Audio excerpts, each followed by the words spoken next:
Welcome back to our channel achievers talks. बच्चों, आज आपके लिए एक सरप्राइज है। आप सोच रहे होगे ना कि वो सरप्राइज क्या हो सकता है। तो सरप्राइज हमारे सामने है। ये है हमारा डिजी बोर्ड। आपकी पढ़ाई की क्लियरिटी, जो हमारा स्क्रीन क्लियर ज्यादा दिखे, इसके लिए देखिए यहाँ पर है हमारे पास डिजी बोर्ड। तो आज से हमारी जो भी ग्रामर की पढ़ाई होगी वो होगी हमारे डिजी बोर्ड पे। तो चलिए देखते हैं। अब बच्चों, मैंने आपको वाक्य क्या होते हैं और उसके कितने प्रकार हैं ये तो मैंने आपको बताया ही था। अब हम देखते हैं उन प्रकारों को हम कैसे पहचान सकते हैं।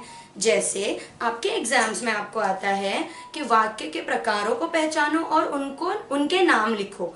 तो जैसे सरल वाक्य क्या है, मिश्र वाक्य क्या है, संयुक्त वाक्य क्या होता है, ये आज हम यहाँ देखेंगे। तो चलिए देखते हैं। तो देखते हैं वाक्य के कितने प्रकार होते हैं। तो यहाँ पर पहला प्रकार है हमारा रचना के आधार पर और दूसरा प्रकार है हमारा अर्थ के आधार पर। तो बच्चों, आज हम देखेंगे कि रचना के आधार पर कितने प्रकार होते हैं, जो कि हम पहले वीडियो में भी देख चुके हैं। ये बस हम रिवीजन के लिए देख रहे हैं। तो रचना के आधार पर टोटल 3 प्रकार होते हैं। पहला वाक्य है सरल वाक्य, दूसरा वाक्य है हमारा संयुक्त वाक्य और तीसरा है मिश्र वाक्य। तो अब देखते हैं सबसे पहले हम कि सरल वाक्य किसे कहते हैं और उसे कैसे हम पहचान सकते हैं। तो ऐसा वाक्य जिसमें एक ही क्रिया और एक ही कर्ता हो उसे हम सरल वाक्य कहते हैं। यानी जिसमें सब्जेक्ट भी एक ही हो और हमारा वर्ब भी एक ही हो, उसे कहते हैं सरल वाक्य।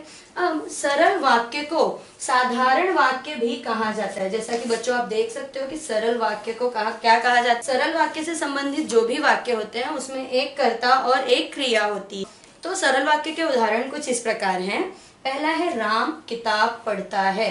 तो बच्चों, यहाँ पर पढ़ना, ये जो शब्द है पढ़ना, ये है हमारी क्रिया और राम ये हमारे इस वाक्य का है कर्ता। तो राम है हमारा कर्ता और पढ़ना पढ़ता है, यानी वह कौन सी क्रिया कर रहा है। जैसे यदि आपसे पूछा जाए कि राम क्या करता है, तो आप क्या कहोगे कि राम किताब पढ़ता है, यानी उसकी जो क्रिया है वह पढ़ने की क्रिया हो रही है। और यहाँ पर राम जो शब्द है बच्चों, ध्यान से देखना, राम जो शब्द है वह है हमारा कर्ता, यानी कि इस वाक्य में एक ही कर्ता और एक ही क्रिया है, इसलिए यह है हमारा सरल वाक्य। तो बच्चों, यहाँ तक आपको समझ में आया। आइए चलिए एक उदाहरण के माध्यम से और देखते हैं कि सरल वाक्य को हम कैसे समझ सकते हैं। क्योंकि ऐसा बहुत बार होता है आपके एग्जाम्स में, ये चीजें आती हैं कि हाँ सरल वाक्य पहचानो, संयुक्त वाक्य पहचानो, या फिर आपको कभी कभी ऐसे भी क्वेश्चंस आते हैं कि सरल वाक्य को संयुक्त वाक्य में बदलो या संयुक्त वाक्य को मिश्र वाक्य में बदलो। तो उसमें आप कंफ्यूज होते हो। तो ये जो 2-2, 3-3 नंबर के ग्रामर के क्वेश्चंस आते हैं, अक्सर इनकी वजह से हम हमारे मार्क्स गंवा बैठते हैं हिंदी सब्जेक्ट में। क्योंकि क्वेश्चन आंसर तो आप बाय हार्ट कर लेते हो, बट ग्रामर ऐसी चीज है जिसको समझ में आना बहुत जरूरी है। और मैं आपसे हमेशा कहते आई हूँ, आप मेरे वीडियोस को फॉलो करो। ये मेरी आपसे 100% गारंटी है कि इन वीडियोस को देखने के बाद आपका जो ग्रामर का नॉलेज है वो इतना पक्का हो जाएगा कि आप कभी भी भूलोगे ही नहीं। और आपको बुक्स उठाने की भी जरूरत नहीं पड़ेगी कि मैं बुक उठाऊं पढ़ूं, उसकी जरूरत नहीं होगी। आपको सिर्फ क्या करना है, आपको अचीवर्स टॉक्स पर जाना है और ग्रामर से रिलेटेड जो जितने भी वीडियोस है आपको आसानी से सब मिल जाएंगे। तो अब दूसरा उदाहरण देखते हैं बच्चों। बालक सोता रहता है। अब यहाँ पर कर्ता क्या है बच्चों, बताओ मुझे। सब्जेक्ट क्या है मेरे इस सेंटेंस का, तो वह है बालक। Very good. तो यह जो बालक है लिखा हुआ, यह हमारा है कर्ता और सोता रहता है। बालक कौन सी क्रिया कर रहा है, क्या कर रहा है बालक, तो बालक सो रहा है। तो सोना जो है वह है हमारी क्रिया। तो बालक सोता रहता है, यानी यहाँ पर जो बालक है वो कर्ता है, सोता है वह क्रिया है। यानी कि हमारे इस वाक्य में, इस पूरे वाक्य में अगर आप ध्यान से देखो तो बालक एक कर्ता, सोना एक क्रिया, यानी एक ही कर्ता और एक ही क्रिया है, इसलिए यह सरल वाक्य का उदाहरण है। तो बच्चों, यहाँ तक मैं उम्मीद करती हूँ कि आपको समझ में आ गया होगा कि सरल वाक्य कहते किसे हैं। आइए अब देखते हैं कि संयुक्त वाक्य किसे कहते हैं। संयुक्त वाक्य में 2 या 2 से अधिक सरल अथवा मिश्र वाक्य अवयवों द्वारा संयुक्त होते हैं। यानी यह जो वाक्य होते हैं, ये 2 वाक्य होते हैं जिन्हें किसी एक अवयव से जोड़ा जाता है। तो उसे हम उदाहरण के तौर पर देखेंगे नीचे। और दूसरा हम देखते हैं परिभाषा क्या दी गई है।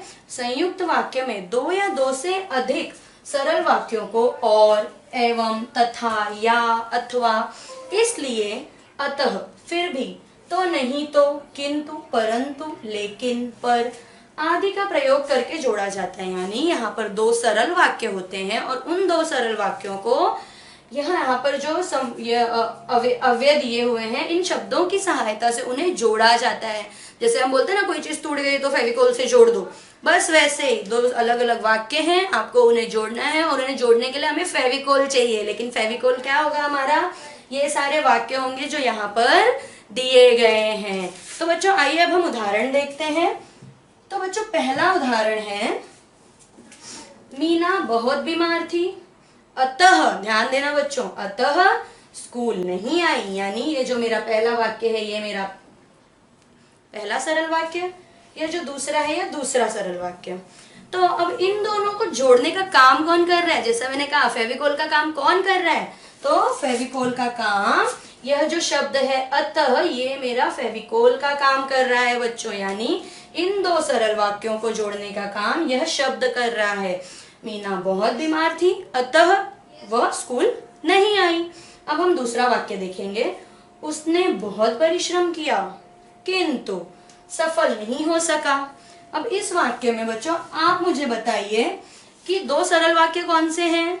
सोचिए सोचिए। बहुत सही, पहला है उसने बहुत परिश्रम किया, दूसरा है सफल नहीं हो सका। अब इन दो वाक्यों को जोड़ने का काम कौन सा शब्द कर रहा है बच्चों? बहुत सही सोच रहे हैं आप, बहुत सही सोच रहे हैं आप। यह जो किंतु शब्द लिखा हुआ है यह मेरे इन दो वाक्यों को जोड़ने का काम कर रहा है। अगर यह वाक्य यहाँ ना हो, आप एक मिनट के लिए खाली अज्यूम करो, ऐसा सोचो कि यह शब्द यहाँ नहीं है, तो यहाँ पर क्या होगा? इस सेंटेंस का कुछ मीनिंग ही नहीं बचेगा। क्या हो गया? उसने बहुत परिश्रम किया, सफल नहीं हो सका। इस चीज का इस पूरे वाक्य का जो अर्थ हमें चाहिए वो पूरी तरह हमें नहीं मिल रहा है।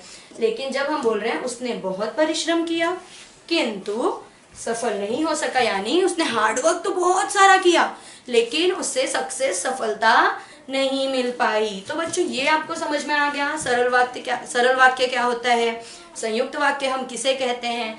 आपको सबसे ज्यादा जो ध्यान में रखना है वो है ये सेकेंड सेंटेंस हमारा।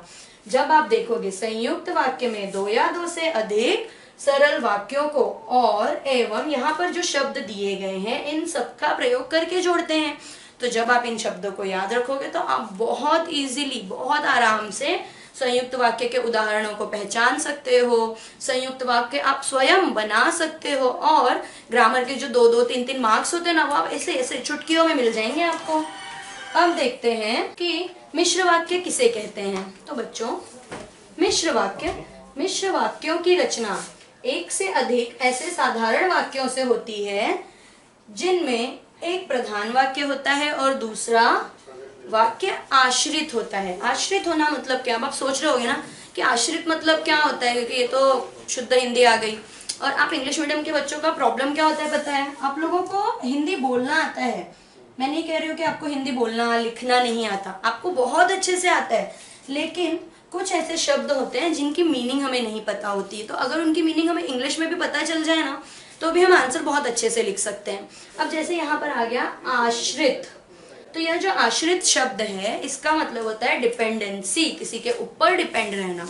तो यहाँ पर हमारी जो परिभाषा वो क्या कह रही है कि एक से अधिक ऐसे वाक्य जिनमें पहला वाक्य मेन हो, दूसरा उस पर डिपेंडेंट हो, तो उसे हम मिश्र वाक्य कहते हैं।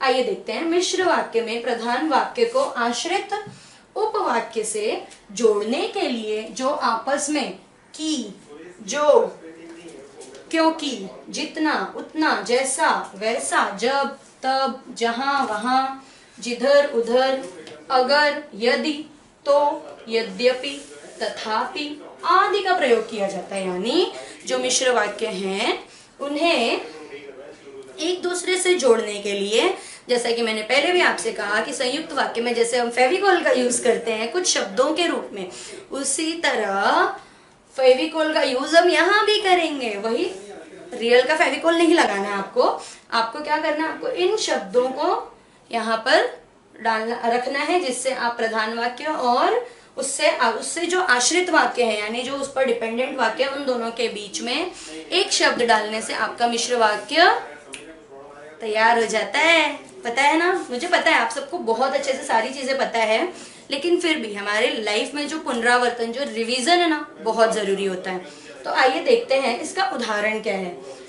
ओके, अमित ने वह घर खरीदा जो उसके चाचा का था। तो बच्चों अब यहाँ पर अगर मैं यह जो शब्द है, ये आप देख रहे हैं ना सर्कल में, जो शब्द, इसे हटाकर इस पूरे वाक्य को पढ़ूं तो यह वाक्य क्या बन जाएगा? अमित ने वह घर खरीदा उसके चाचा का था। लेकिन क्या था उसके चाचा का, कहाँ था, कैसे था, आपको कैसे पता चलेगा? क्योंकि यह जो वाक्य है, यह जो लिखा है उसके चाचा का था, यह वाक्य हमारे इस वाक्य पर यानी हमारे प्रधान वाक्य पर आश्रित है, डिपेंडेंट है। तो अब इन दोनों को बीच में जोड़ने का काम क्या कर रहा है? जो। अमित ने वह घर खरीदा जो उसके चाचा का था। अब हम दूसरा देखेंगे। यह वही भारत देश है जिसे पहले सोने की चिड़िया कहा जाता था। तो अब यहाँ पर जोड़ने का, दो वाक्यों को जोड़ने का काम कौन कर रहा है? पहले हम देखते हैं कि वो दो वाक्य कौन से हैं। तो यह हमारा प्रधान वाक्य है, फिर ये हमारा आश्रित वाक्य है। तो बच्चों, यह वही भारत है जिसे पहले सोने की चिड़िया कहा जाता था, यानी यह जो जिसे शब्द है यह क्या कर रहा है बच्चों? बहुत सही सोचा आपने, यह इन दो वाक्यों को जोड़ने का काम कर रहा है। तो इस तरह मैं उम्मीद करती हूँ कि आपको समझ में तो आ गया कि मिश्र वाक्य किसे कहते हैं, संयुक्त वाक्य किसे कहते हैं और सरल वाक्य किसे कहते हैं। तो बच्चों, कभी भी आपको बोर्ड एग्जाम्स में होता है, कॉम्पिटेटिव एग्जाम्स के लिए जो लोग तैयारियां करते हैं, चाहे वो रेलवेज की हों या बाकी की जो कॉम्पिटेटिव एग्जाम्स होती हैं उनकी एग्जाम्स हो, तो उसमें ये चीजें आती हैं जो एक एक दो दो मार्क्स से हम चीजों को गवा देते, हम एक एक दो दो मार्क्स से हम चीजों को गवा बैठते हैं। हम सोचते हैं कि ये इतनी चीजें इंपॉर्टेंट नहीं है, लेकिन छोटी छोटी चीजें हमें मार्क्स गेन करने में, मार्क्स को और ज्यादा, हमारे मार्क्स को बढ़ाने में हमारी बहुत हेल्प करती हैं।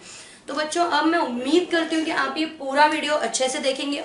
तो बच्चों, यहाँ तक तो आपको सब कुछ समझ में आ गया होगा कि सरल वाक्य किसे कहते हैं, संयुक्त वाक्य किसे कहते हैं, मिश्र वाक्य किसे कहते हैं। अब वाक्यों के प्रकार तो पता चल गए, लेकिन वाक्य किसे कहते हैं, वाक्यांश क्या होता है? तो बच्चों, इस टॉपिक पर मैंने पहले ही वीडियो बनाया था जिसकी लिंक मैं आज के वीडियो में डिस्क्रिप्शन बॉक्स में मैंने दे दी है। तो अब आपको करना क्या है, इसके पहले की वीडियोस को देखने के लिए आपको डिस्क्रिप्शन बॉक्स में जाना है, वहां से आपको वाक्य और वाक्यांश क्या होते हैं उसकी जानकारी मिल जाएगी। और ग्रामर के और वीडियोस देखने के लिए आपको क्या करना है, आपको मेरे चैनल को लाइक, शेयर और सब्सक्राइब करना है, क्योंकि सब्सक्रिप्शन के बाद ही आपको पता चलेगा कि ग्रामर के कौन कौन से वीडियोस मैंने अपलोड किए हैं, ताकि उन्हें आप देख सके और आपके एग्जाम में ज्यादा से ज्यादा मार्क्स लाने में आपको मदद मिल सके। तो टिल देन बच्चों, stay home, stay safe, bye.